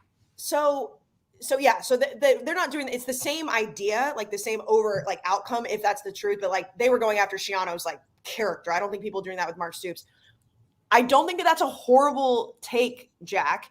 Because, and I was going to, saving this for the shit list, which now is just off the table. But the biggest question is Ross Bjork, who is the athletic director at A&M, who did give Jimbo Fisher the extension, who was he was at Ole Miss before. People are mad at him. It's not like they were mad at Mark Stoops. People are mad at him. Yeah. Because they're like, why is he making this hire? Then they're like, well, did the Board of Regents, did the everybody around it, why are they letting Ross Bjork make this hire? So could there be a potential situation where it's like, this breaks Aggie, whether it's fair or not, Aggie fans lose their mind, the expectations are high, and Ross is like, oh shit, if I do this, I'm going to get fired? I don't know. I mean, I would assume, Billy, I'm sure his phone's blowing up. Texas A&M athletic director, you ain't doing shit unless you talk to at least half of your board and be like, hey, you're on board with this, right? Yeah. So the thing about ADs is ADs are announcing the hire. They don't always make the hire. Yeah. Right. Yeah. That's wait. Go ahead, Casey. You look like you've just been told something else. No, I mean, my phone, like I tweeted this, my phone is just an absolute dumpster fire. And this is the beauty of college football, because Brandon, I'm sure, you and I are, we're not the exact same age, but we've been out of college for a while. It brings out all of your friends from college. Like, I haven't talked to some of these guys in months, years, and everybody's like, what are your thoughts? Well, go ahead. Let me throw one more possibility here that I don't think has been said. What if Mark Stoops agreed to the job? Okay. What if A&M agreed to Mark Stoops? But what if a bigger name picked up the phone and said, A&M, dude, what the fuck? And A&M realized they could get somebody bigger. Wait, are you talking about the ultimate cult leader who had a game? Are you trolling me right now? No. How am I trolling you? Do you think maybe There's Dabo, coach. Ryan Day. I don't know. I'm just throwing names out there. Now listen, you and I. No, talked about I'm this. talking Dabo. He's talking Dabo. That's not going to happen. I know that Okay. was like thrown out there. That Casey, think about it like this. I just want to throw one thing at you, okay? And you react to it however you want to react. Hickory dickory dock. The mouse ran up the clock. It goes when he got that drip, and now he's on TikTok. So what do you think about that? it's not going to happen. They floated. I think that was an agent move, which is always a fantastic move. Floated that to kind of put some heat on Clemson and be like, listen, like Dabo put up with some shit. I don't think it's Dabo. I also have been now. I feel like everything I've been told is just a lie now. But it's like Jeff Traylor, who was obviously thrown in. Like that was never going to actually be a hire. Like he was interviewed. He was a name that was thrown in there. Like Jeff Traylor's not going to go from UTSA to A&M. I think that he would need a mid-level job, my opinion. Whatever is going on with Mark Stoops makes me believe that it has to be somebody that's a bigger name than Mark Stoops. I would hope. But I think I'm just talking in circles now because my brain is broken. All right, we'll go back to some other stuff, and then we'll circle back to A&M in a minute. One thing I'll say is kudos to the ADs out there that just go about their business and go out there and interview folks and know what you want. You know that you want a young, bright offensive mind. You want somebody that scores a lot of points. I don't know how many points you'd want. 69 would be a good place to start. If anybody in the country has scored like 69 points, that's the guy I want right there. And you know what? Another thing. No, I'll save that for when the hire is made official. I'll save that one. I got some bads here. Like we can post. Like I'm not doing another Kentucky Mark Stoops. Is this something we can post on Instagram as happening? Here's the thing, Katie. You say I'm not doing another Mark Stoops, and I understand you don't want to look bad. I am. Like I posted it. You don't want to look bad and everything. That is exactly what this show's Twitter account should be. It should be posting the stuff that ends up being like, oh fuck, they went back on it. So I love it. No, Twitter I'm fine with. I've already quote tweeted saying, and now it seems this league, what's happening. Like I think announcing on Instagram, hey, this is happening is like another level. Twitter is fine quote tweeting.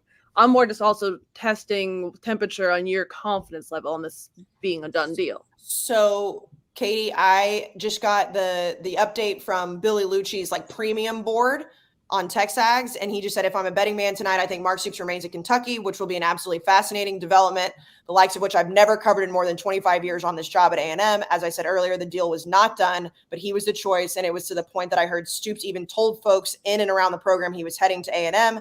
All potential coaching hires have a finish line, and I do not have the feeling that this one is ever going to get there. And then the update was Matt Jones is also reporting the same thing. What changed? Could have happened?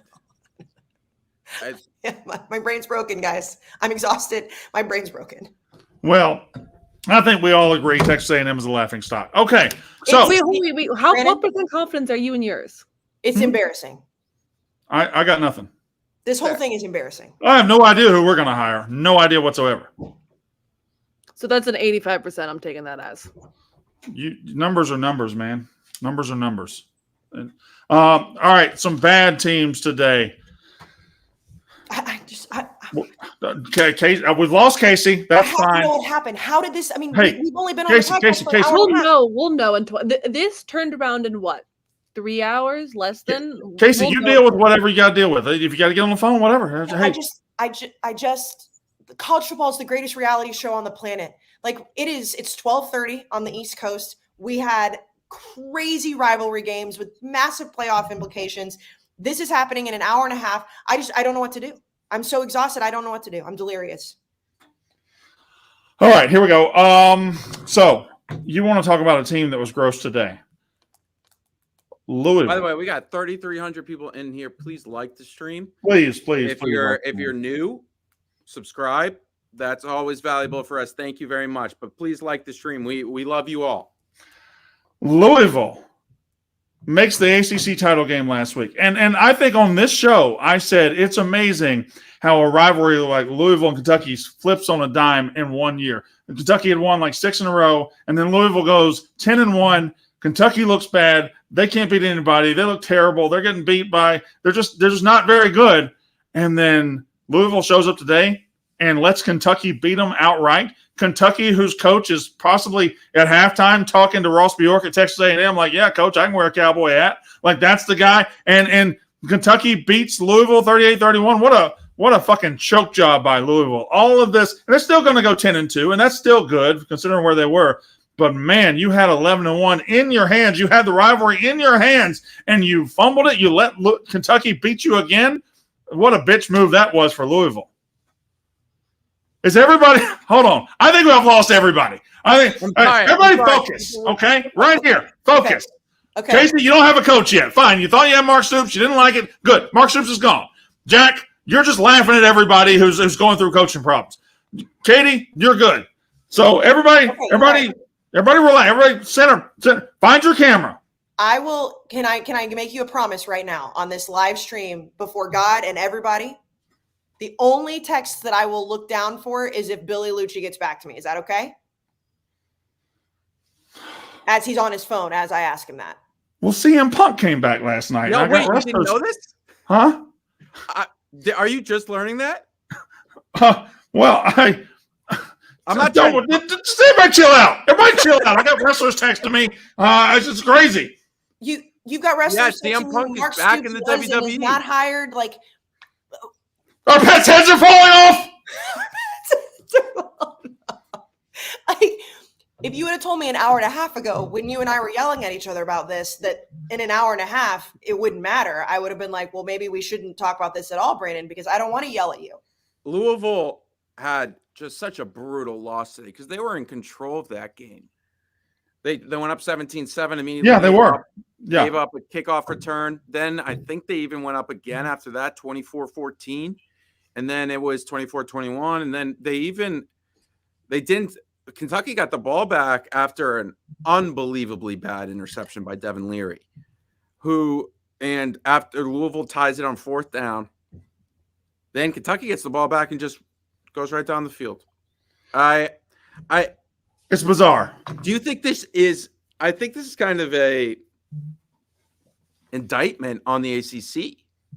It's just not good. No, it's not. It's not. And I think that's kind of part of the conversation about Florida State that you could have.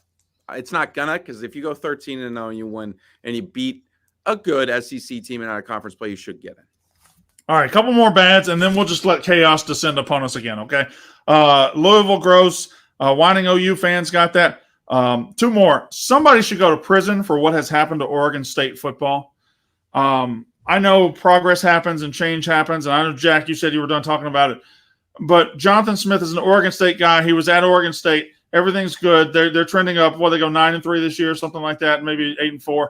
Like, they're a good, solid team. And all of a sudden, the carpet gets taken out from under them. Everybody leaves the conference. They're stuck out there with Washington State. They're going to be playing in the Mountain West or whatever. And now Jonathan Smith has no choice but to take the Michigan State job. Oregon State goes from solid program on the come up to just being an orphan, and they lose their coach. It's garbage. It's terrible. It's somebody should go to prison for what has happened to Oregon State football over the last 12 months. Yeah, and I would even say the last month where it just kind of all fell apart. Obviously, they had the loss to Wazoo earlier in the year, but, teams take losses and you keep going. Jonathan Smith leaves Oregon State with a notes app, too. No graphic, no video, a notes app. You hated that. Yeah, you were like. I mean, that's his alma mater, too. That's not it's business is business, No, it's your alma mater. That would be I would feel just so bad. You're the small school in your state, the school that your rival has this massive Nike deal. You're the forgotten stepchild, and now you have nothing, and it stinks. Now you're just hotter version of Fresno State, I guess. Like, I don't even know. How much hotter are you? I mean, you are a Beaver. Beavers are hot. Yeah, I guess it's not even that hotter than Fresno State. Fresno State may be hotter than you. You're College Football 2023 by Jack Mack. Fresno State's hotter than you. And somehow it makes complete sense. But you know what? Yeah, I think it makes sense. And also, Jack, I mean, as I've mentioned before, you've got the makeup artists on your side because you've gotten into girl TikTok. You could, in I use the word mansplain. That's a bad word, but you could start explaining college football teams in levels of hotness and get a whole new demographic. I think Oregon State, and they were in the summer. They were wearing sundresses, and people were like, "Ooh, oh yeah, tits were popping out." Something we didn't know, and then it just nothing like a good sundress to show off a beaver. Oh my God! What? That's what he just said. I was just putting it in words. He did not. He has too much class. You said that. Okay. Well, first of all, you need to watch the YKB boys chat because he doesn't have that much class. Okay. Secondly, I'm going to laugh at a program now. Arkansas, you sure? Arkansas, are you sure? What's that mean? I don't know. Are you sure? Yeah. No, are you sure about John that? Cena. Yeah. He comes in and he goes, "Are you sure about that?" Yeah. Are we sure, Arkansas, that we're going to roll with Sam Pittman? And he could roll because he's perfectly round. But like Arkansas announces last week, Sam Pittman's our guy. We're going into the next season, and he's our coach, and he's going to get this thing turned around. And Missouri just breaks their tiger dick off in Arkansas. They could have beat them by 90 if they wanted to. Arkansas ends the season in embarrassing fashion. I can't believe Arkansas, which should be a solid program, it really should be. I can't believe they have watched what that program has become, and they're signing up for another year of it. It's one of the dumber decisions I've ever seen in my life. And did you see his quote after? I don't know. He was asked, "How do you fix this?" And this fat fuck said, "I don't know." Sam, listen to me. I'm not a smart man. I'm also not an SEC football coach. All I know is when your fan base is mad or when your fan base is happy, whatever, when you're an SEC football coach, you can never say the phrase, "I don't know." It's your fucking job to know. You're getting paid $6-7 million. You can never say, "I don't know." That means the fans that fought for you and said, "He's our guy," all of a sudden they're looking around like, "Oh, fuck. He's an idiot." You know why? Because he's an idiot. You never say, "I don't know." Do you think the boosters and like the board of Arkansas has group chats where they go on Twitter, they see that and they send it to each other? And just like, we fucked up. Well, no, I really think the decision makers of Arkansas last week decided, you know what, he's a good man. Let's give him another run. And then yesterday after that, they were standing in the back of the press conference. He said, "I don't know." And they just all looked, you know, that look. I was just like, fuck. Yeah, no, yeah. And I think they went home and just like, here's the thing, they don't know either. Just like, I don't know. Do you think, though, that, I mean, I don't know what his contract situation is, and honestly, I don't necessarily care either. But, like, I said it with Jimbo. We've seen it at other places in the country where they're, like, daring people to get fired. Like, I am saying this on the podium, and I'm daring you to fire me. Like, does he have a good buyout? Like, I can't imagine. So, I mean, he was the man was an offensive line coach when they hired him. He can't have that great of a contract as far as buyouts and everything. Let's see. Hey, did anybody hear? Do y'all know anybody in the college football space that called for Missouri to go 10-2 on June 23rd? No, I Is there don't. anybody out there that did that? No, but Meat riding's crazy, bro. But I do. I can't ride my own meat, Casey. That's not how you use that phrase. I don't ride my own meat. If you're flexible enough. You can't ride your own meat. Your meat's in front of the riding thing. Meat. That would be crazy, bro. No, I have, like, sometimes my memory goes in and out. I forgot who said that. Well, it was me. Brandon fucking Walker. That's who said it. All right. Now. Let's do a little coach roundup real quick. Okay. Jonathan Smith of Michigan State. Very solid hire for them. I think that's a very smart hire. Great I job think it's a terrific hire. I think he is stability, and they need stability worse than anything right now. Great hire for those guys. Anybody with a comment on that? I will say this is kind of the aspect of college football that I love so much.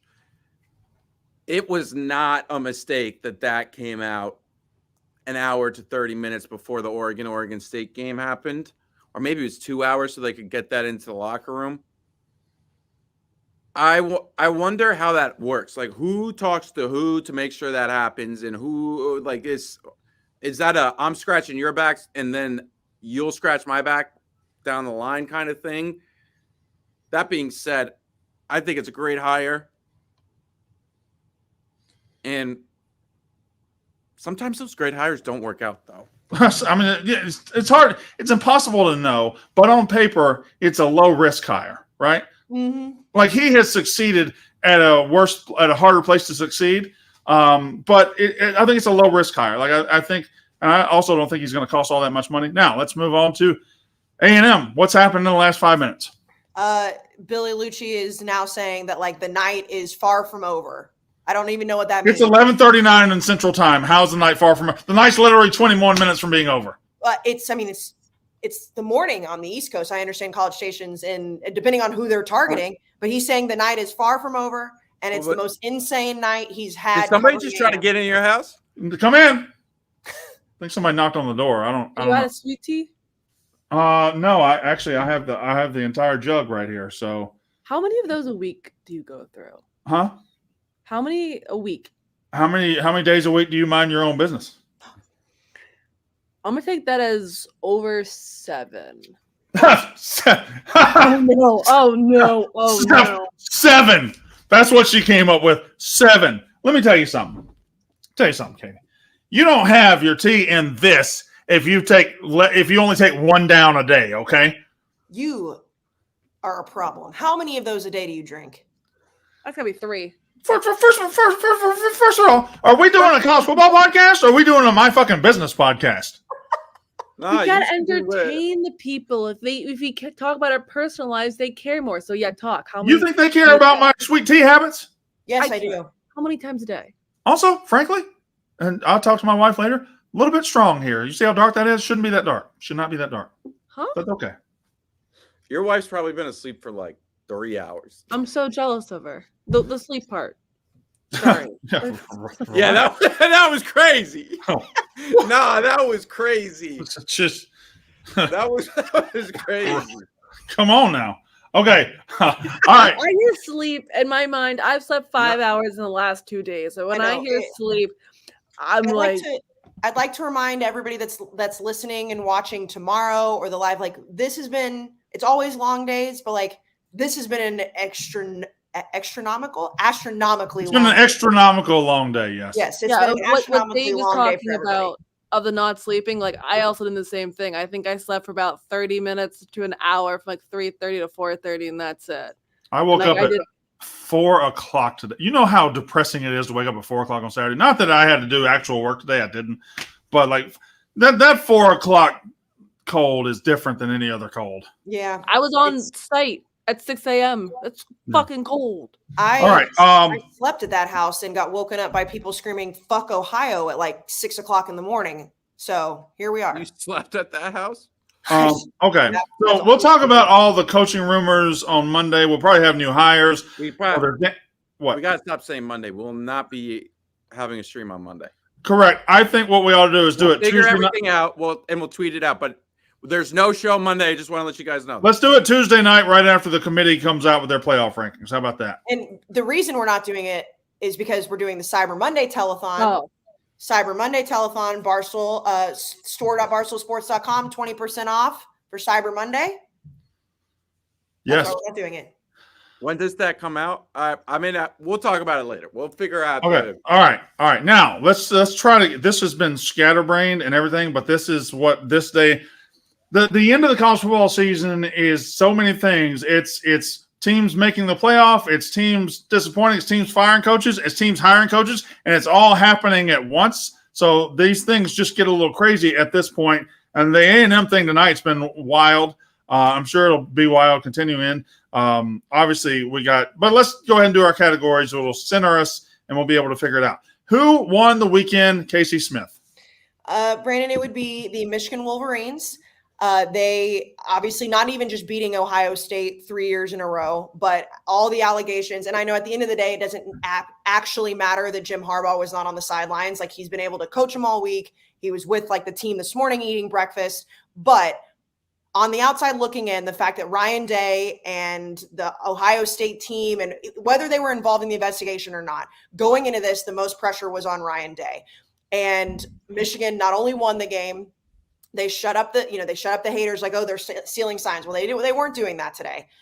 But regardless of where you land on this, the offense played really well. J.J. McCarthy played well. The defense did what it needed to do against a quarterback that's not great in Kyle McCord, but still they have the best player on the field in Marvin Harrison Jr. Michigan did what they needed to do. I mean, point blank, it wasn't a blowout like last year. It wasn't some like incredibly sexy win, but it doesn't matter. They're back in the college football playoff, and I think that's the easiest answer in the world. They won. What is that? Jack, one thing at a time, man. Jack, one thing at a time. I just wish I wish that Barstool had a wrestling podcast I could go live on right after this so I could talk about CM Punk coming back. But no, we have to have don't say it. Don't do it. Don't say it. No, we've been doing so well. We've had a chaotic podcast, but it was chaotic for us. Let's not Yeah, you're right. Chaotic. All right. Here's the thing. My battery's about to die, so I got to run up and get my charger. What I'm going to do is, Jack, who won the weekend? Katie, after him, you tell me who won the weekend. By the time I get back, tell me! UConn won the Cum Bowl. Tell me! Massive win. UMass, we still own you. That's just how it works. UConn finished the season 3-9. Jim Moore kind of had an emotional breakdown in the middle of the week about NIL, but he's got to do what he's got to do. Big win, 3-9, awful season, massive disappointment. But you finish the season with 2 wins. It feels a little bit better. So congratulations to UConn. We won the Cum Bowl. The Cum Bowl is ours. Hey, Casey, I was getting Tommy to get my thing. I don't know if I'm delirious or drunk or something. Jack didn't say UConn won the weekend, did he? He did. Yes, he did. But do you hear why for what bowl they did? No, I heard it. I don't know. I thought I was going loopy or something. Katie, who won the weekend? I don't know if Kentucky fans feel this, but it might be Kentucky because they just beat Louisville. Here, which I think restored their faith in Mark Stoops. They went through a fun 3 hours of thinking he was gone. They were screwed, and who the heck are they going to go get? And he's still the guy. It probably, even though he's still there, hypothetically, who knows? It is tough to see your coach looking or considering other options. But by and large, I think so far Kentucky, obviously Michigan, but to add another one, Kentucky fans won the week. The only thing I'd say to that is Stoops, I think, is the best coach they will ever have, and therefore they won.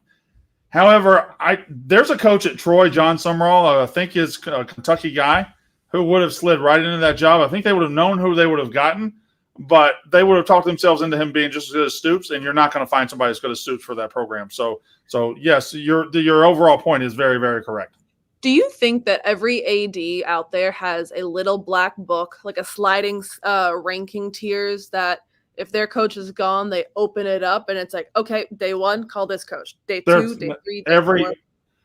Dude, Michigan's AD right now has a list. Clemson's AD has a list. Alabama's AD has a list of who to call if things go south. Yes, every AD, and it's not really ADs. It's university presidents. It's decision makers. There's a lot more. Again, we let the AD announce a hire, but there's a lot of voices in that process that are over the AD. But anyway, yes, you're right. Every single school out there has a list of who they could go get right now. All right. Brandon Walker, who won the weekend? Brandon Walker, who won the weekend? I mean, it's obviously you can't not say Michigan. I understand that we could give credit to other teams that played well today, like Kentucky beating Louisville and Kentucky keeping their coach. That's a good one and everything. But it's Michigan. This was the biggest. This will come out as probably one of the most watched games of all time. It was one of the biggest games in recent years. It was the game, and you did everything that people like me said you wouldn't do. I didn't think you played a hard enough schedule. Well, you got to your 3 games that you needed to win, and you won them. And you did it today by locking up the rivalry. 3 in a row is 3 in a row is 3 in a row. There's nothing you can say about it. You can call 1 a fluke. You can call 2 a fluke. You can't call 3 anything. That's domination is what that is. That's bringing in freshmen like Marvin Harrison, and he never fucking beats Michigan. So they own Ohio State right now. They own the Big Ten right now, and they did it in front of their place today. Their quarterback played well. Their offense played well. Their defense played well. They look like a machine. They look like the best team in the Big Ten. Now they've won the weekend. They got to go win January. And they got to be the best team in the country. Can they do it? We'll see. But they've answered every question so far. Michigan. That was very big of you, Brandon. Brandon Walker knows ball. Brandon Walker talks about what he sees. It's not my fault they played a cowardly-ass schedule this year. I shouldn't have said anything. It's too late for I've me. never been wrong about Michigan. They just finally caught up to me. All right, Casey that Smith. is a hell of a spin zone, sir. Who lost the weekend? I mean, I don't want to only talk about Michigan, Ohio State because we talked so long. Ryan Day lost the weekend, but for sake of conversation, I think Oklahoma lost the weekend. And I understand they won, and I understand that, they have a fantastic offense, Brandon. As you pointed out, you do no ball. They do that. The fact that Oklahoma fans are doing the mental gymnastics that they are, because Oklahoma State's going to be playing Texas, which, by the way, oh, God. Stop that take. What happened? What happened? I'm going to read you a tweet. What happened? This is from Ladies of Big Blue Nation at Kentucky Hot. Jack, I know you love where this is going already. Word out of Texas is that Stoops' plane landed, and they told him then they were going in a different direction. Apparently, because of A&M fan backlash, and he's on a plane right now back to Lexington. He's got some explaining to do. Now, this account has, I'm going to guess, 21,000 followers. Okay, so it's not probably nothing, probably stupid, probably a rumor, probably a lie, but God damn it, do I love it. No. I mean, what's the theoretically, account? What's the account? At Kentucky Hot. Theoretically, you would be able to look up private or jets flying. Yeah. And if a jet from Louisville or Lexington landed in College Station around in the last 30 minutes to an hour, and then it turned around. Here, for all the internet sleuths out there, as we're doing this live, the College Station Airport abbreviation is CLL. It's Easterwood. It's the Easterwood Airport. So if you can do some sort of mental statistics, math, whatever, CLL Easterwood. Track those. No, college football is so fucking By the way, Brandon, they do have 21,000 followers, but we do need to mention that their bio is this is a hot girl. Right. It says DM me pics in UK gear, no nudity. Yeah. No, it's perfect. It's perfect. Like, you tell me a better account to break that news. Like, this is the AV. Like, you're right. Again, I'm not sleeping tonight. I mean, I wasn't going to sleep anyways. I have a 9-month-old baby. Oklahoma lost, the smaller losers, because obviously Ryan Day, Ohio State. Texas is going to win the Big 12 championship. Texas looks very good. The fact that we finally saw Arch Manning, they're going to win. But Oklahoma fans mad that they're not playing in the Big 12 championship because they lost to the team that is playing in the Big 12 championship against Texas is incredible. Like, not only is it they have to sit home and watch it, they have to sit home and watch a team that they beat in their rivalry game, and then Oklahoma State, who they call little brother. That sucks for them. Like, if you're an Oklahoma fan, you can't script a worse Big 12 championship to be left out of, because it's Texas, what was the quote? Texas fears Oklahoma. Oklahoma only fears God, or whatever. No, Oklahoma only fears God. Texas fears Oklahoma. Yeah. Yes. So Oklahoma has to watch Texas, who they beat, and then Oklahoma State, who they basically said, go fuck yourself. We're going to go to the SEC, play for the Big 12 championship, and Texas could end up in the college football playoff. That sucks. We're going to get through the rest of this, but I swear to God, this is one of those moments where I wish I didn't have a college football podcast, because I'd love to just be existing on Twitter right now, just watching all the fireworks pop off. And also, there's just so much shit going on right now. All the parents out there are going to understand this, Brandon. I know you will. My son just woke up. And so now I'm like, he needs me. So I need to go, but I'm also on this podcast and I don't know what to do. Well, the second you need to go, you go. We're at the end. Jack, who lost the weekend? Sorry, I'm just trying to look up flights. I'm looking up Kentucky Hot. Ryan Day, I mean, the man pretty allegedly hired a private investigation firm to look into Michigan, and he ruined their program, and he still lost. It's 3 in a row. he went on this whole little rant about if you have to go, Kiss, you should go. Okay, I'll be back. No, you don't even have to come back. Just yeah. If you come back, you come back. If not, go take care of that baby. We'll end the stream. Like it will. Go take care of that baby. Okay. All right. And Ryan Day, when you go to Michigan, you play Michigan at Ohio State, you beat them. And he's only done it once. I don't think that means he's never going to beat them. Harbaugh lost the first 5. It's not apples. That's apples to oranges. Ryan Day lost the weekend. He's got to be feeling awful. 53-1 outside of the playoff in games against Michigan. That's crazy. That's a crazy stat. Yeah, I think he's 40-0 against Big Ten teams outside of Michigan, right? Yeah, and because he lost that game to Oregon, who had it was an early season game. Yeah. And you got to feel as if you're a good coach, but then when your head hits the pillow at night, you probably are questioning some things. Like, what am I doing? What am I doing wrong? So, Katie Stats, who lost the weekend? I got nothing more to add. I agree fully with. No flights from Lexington to CLL tonight. I'm clicking every single flight that's in the flight path between the two, and I just looked up everything that's left CLL. Well, hold on. Let me stop. Let me stop right there. The man was in Louisville, Kentucky this afternoon. He wasn't in Lexington. What if he never went back to Lexington? What if he flew from Louisville? Guys, if you're going to look up plane flights, you got to have all your bases covered. Sorry, go. Wouldn't it be weird if he doesn't travel with the team? No. Well, they probably took a bus. Like, I mean, coaches. This happens a lot in college football. Coaches they travel their team a good bit, but there will be times where they play a game and the coach needs to go to see a booster, see a recruit, see this, see that. They'll fly. They'll go their own way right after the game a lot. That happens more often than not, and especially with this being the last game, I don't think that's unusual. That's fair. But regardless, I agree with Ryan Day. It's you can't beat this. I don't think he's going to get fired, but the conversations around him are going to be that. And that just sucks as a human being level. And what does he need to change to fix it? So, Ryan Day lost the week. All right.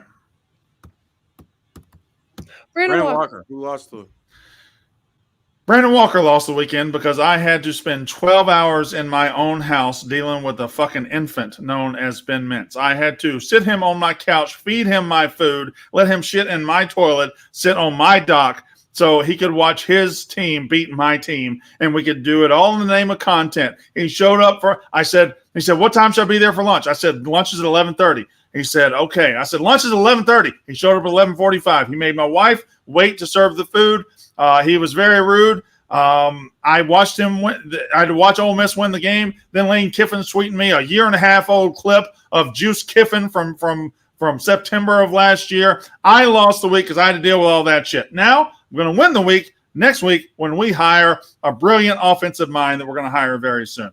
All right, now shit list. I don't have one. This is just, to me, this whole podcast has been just crazy. I think what we ought to do right now is just go our separate ways, get all the information, regroup, and get back here on Tuesday and be ready to roll. What do you guys think? Yes, 100%. We'll let you know about the podcast for my quick shit list. My quick one. Ohio State still hasn't posted the final score. I think that's a little lame. That's my shit list. Outside of that, that's it. Yeah. I will. What? The commercials are out of hand. The commercials are out of hand, Jack. The commercials are out of hand. You talking about touchdown commercial, kickoff commercial? Fuck that. That's NFL shit. Did you notice the commercial when Michigan had the ball, it was 27-24, and they were on that drive? After they got the first down, it was 1st and 10, and Ohio State was like, all right, we got to start taking these timeouts. They took their timeout after a Blake Corum 2-yard run. Timeout commercial. Yeah. So that's it. Let's shut her down. Katie, do you have anything? Nope. That's it. Like the stream. If you're here, please like it. Please subscribe and comment. All right. Enjoy. We'll be back probably Tuesday night. We'll get together and get you a time. Otherwise, there we go. That's unnecessary roughness. Bye-bye.